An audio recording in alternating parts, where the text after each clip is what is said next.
Bonjour à tous les amis. Alors aujourd'hui on se retrouve pour mon classement du Ballon d'Or 2019.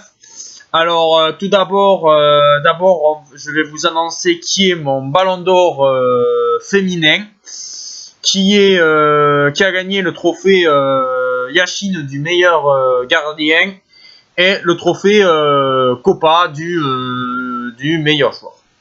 Alors pour moi, le Ballon d'Or féminin sera Morgan Rippon, parce qu'avec les États-Unis, elle a gagné la Coupe du Monde et voilà, pour son mérite, elle mérite le Ballon d'Or féminin.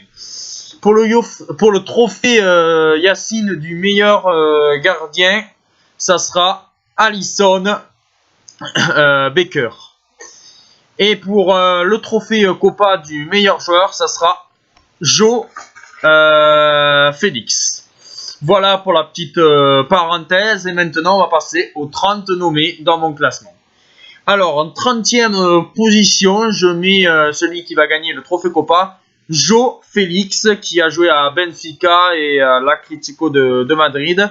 Alors bon, son palmarès cette saison a juste été vainqueur de l'UEFA, de la Nation League. Avec le Portugal, il a fait 44 matchs pour seulement 20 buts. En 29e position, Aubameyang d'Arsenal, qui a fait 53 matchs et qui a marqué 32 buts. 28e, c'est Van de Beek de l'Ajax Amsterdam. Le seul trophée qu'il a, c'est d'être champion des Pays-Bas. Voilà. On passe à la 27e position, c'est le défenseur de Naples, Koulibaly et du Sénégal, qui a fait une finale du Sénégal. Mais après, avec Naples, il n'a pas fait grand-chose, alors c'est pour ça, il est 27e. 26e, alors là, c'est une révélation, je ne pensais même pas qu'il allait être dans les 30 nommés. C'est Tadic, le milieu de terrain de l'Ajax et de la Serbie, demi-finaliste de la Ligue des Champions. Champion des Pays-Bas, 62 matchs joués, 44 buts marqués. Il mérite bien sa 26e position. 25e position, il joue au Paris Saint-Germain et au Brésil. Marquinhos, le défenseur, il a gagné bien sûr la Ligue 1 et la Copa América, tout simplement. 24e, le premier coréen, Son de Tottenham. Alors, qui a fait une saison fabuleuse en Ligue des Champions. Bon, malheureusement, là, il est un peu dans le contre-coup actuellement. Et Son serait 24e. Il a fait 59 matchs pour 21 buts. 23e, alors là, c'est quand même assez décevant parce que l'an dernier, il avait été 3e. C'est Antoine Griezmann, qui a joué à l'Atlético de Madrid et à Barcelone. Il est actuellement à Barcelone, il a du mal à s'imposer. Alors c'est pour ça que Antoine Griezmann, je le mettrai en 23e position. Il a fait 73 matchs pour 30 buts cette saison. 22e position, Hugo Lloris de Tottenham et de l'équipe de France. Malheureusement, il a fait une bonne saison en Ligue des Champions, mais sa blessure, pour moi, ne le met pas plus haut. 21e position, Alexander Arnold, qui joue à Liverpool et en Angleterre, qui a quand même gagné la Ligue des Champions. Il est vainqueur de la Ligue des Champions. Il a fait une passe magnifique sur un but d'Origi en demi-finale. Voilà, mais comme c'est un défenseur, il ne mérite pas d'être plus. 20e, Karim Benzema, qui joue au Real Madrid et en équipe de France. 68 matchs joués, 41 buts. C'est énormissime. Il est 4e au classement des buteurs en histoire de la Ligue des Champions. Il mérite bien d'être en 20e position. 19e position, De Geert. De Geert de l'Ajax et de la Juve. Voilà, il mérite, c'est un défenseur central, il mérite cette 19e place. 18e, De Jong, le milieu de terrain de l'Ajax et de Barcelone. Parce que, bon voilà, même s'il a fait une bonne saison avec l'Ajax, là il commence à bien jouer avec Barcelone, mais je ne le vois pas plus haut. 17e, alors là, le deuxième gardien dans cette liste des 30 nommés, Ter Stegen, qui joue à Barcelone et qui est gardien aussi de la Mannschaft de l'Allemagne. Il est juste vainqueur de la Liga. Voilà, il a fait des belles parades là en Ligue des Champions, mais bon, ça ne le place pas hyper haut. 16e position, où j'étais même étonné qu'il soit dans cette liste, c'est notre ami Bernardo Silva de Manchester City et du Portugal. Alors là, il a gagné la Première Ligue, la Coupe de la Ligue anglaise et bien sûr vainqueur de l'UEFA National League. Et voilà, 16e position. En 15e position, il a eu beaucoup de blessures cette saison, c'est De Bruyne, le milieu de terrain de Manchester City et de la Belgique, qui est vainqueur de la Première Ligue et vainqueur de la Coupe de la Ligue anglaise.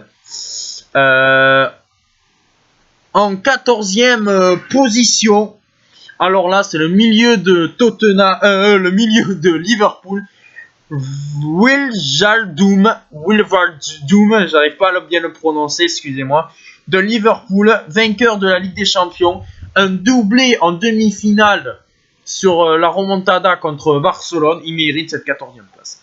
13e position, Lewandowski du Bayern de Munich et de la Pologne, il a juste été vainqueur de la Bundesliga, du championnat allemand. Il a fait 55 matchs, 45 buts. Là, actuellement, c'est le meilleur attaquant de ce début de saison. Il mérite d'être 13e. 12e position, Sergio Agüero de Manchester City et de l'Argentine, vainqueur de la Première Ligue, de la Coupe de la Ligue anglaise. 53 matchs, 36 buts. Voilà, Agüero mérite d'être en 12e position.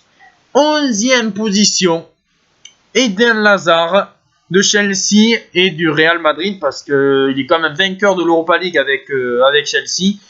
Mais avec le Real Madrid, il a quand même du mal en ce moment à s'imposer. Il a eu quelques blessures. C'est pour ça que je ne le vois pas plus haut. Il a fait 75 matchs pour 27 buts. Maintenant, on va passer au top 10. Les amis, et en 10e position, Ryan Mahrez de Manchester City et de l'Algérie, vainqueur de la Première Ligue, la Coupe de la Ligue anglaise et vainqueur de la CAN avec l'Algérie, où il a porté l'Algérie et il a fait 61 matchs pour 20 buts. 9e position, Mohamed Salah de Liverpool et de l'Égypte. Il est seulement vainqueur de la Ligue des Champions, il a marqué un but en finale. 52 matchs, 27 buts. Mais il n'est pas plus haut que ça parce qu'il a fait une CAN catastrophique avec l'Égypte en perdant en 8e ou en quart, je ne sais plus exactement. 8e position, Ryan Sterling de Manchester City et de l'Angleterre. Il a gagné la Première Ligue et la Coupe de la Ligue anglaise. 58 matchs, 31 buts. 7e position, l'un des meilleurs attaquants pour moi, je trouve, avec Lewandowski actuellement, même s'il n'a pas marqué beaucoup de buts l'an dernier. C'est quand même Firmino, qui est un attaquant qui fait des passes, qui marque des buts. Moi, je trouve que c'est un super attaquant. Alors, Firmino, en 7e position, de Liverpool et du Brésil, vainqueur de la Ligue des Champions, vainqueur de la Copa América, 61 matchs, 21 buts et quasiment 16 passes décisives, si je me souviens bien.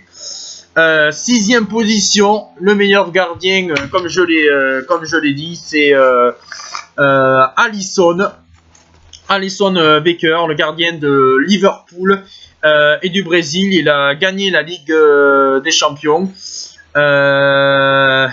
et après il est vainqueur de la Copa América, et en Ligue des Champions il a une note quasiment presque de 7 sur 10.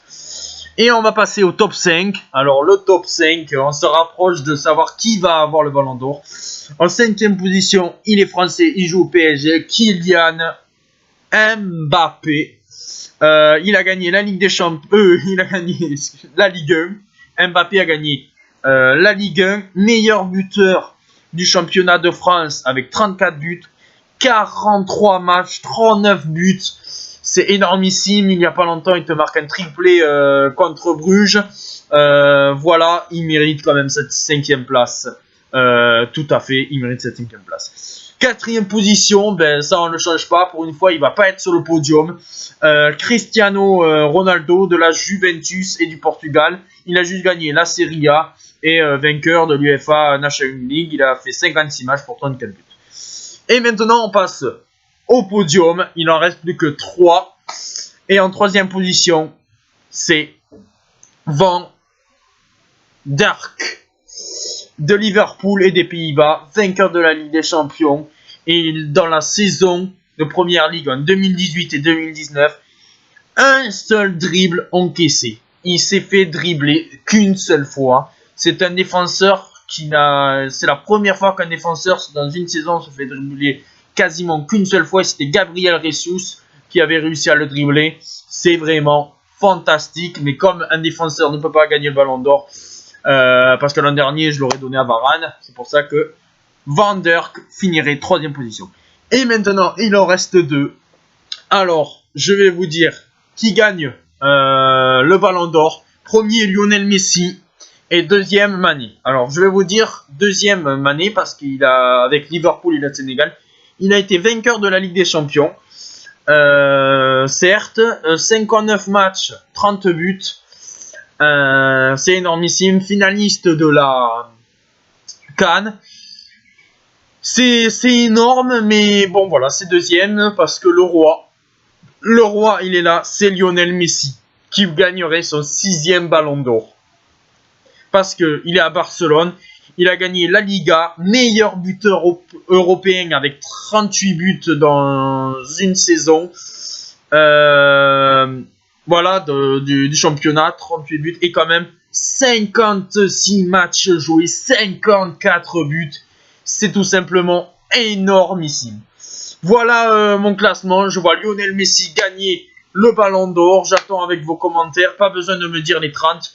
Vous me dites votre top 5 ou votre top 10. Je vous embrasse à tous les amis. On se retrouve très vite. Et tout simplement, on aime le foot, on aime le football et on aime le sport. Allez, goodbye les amis.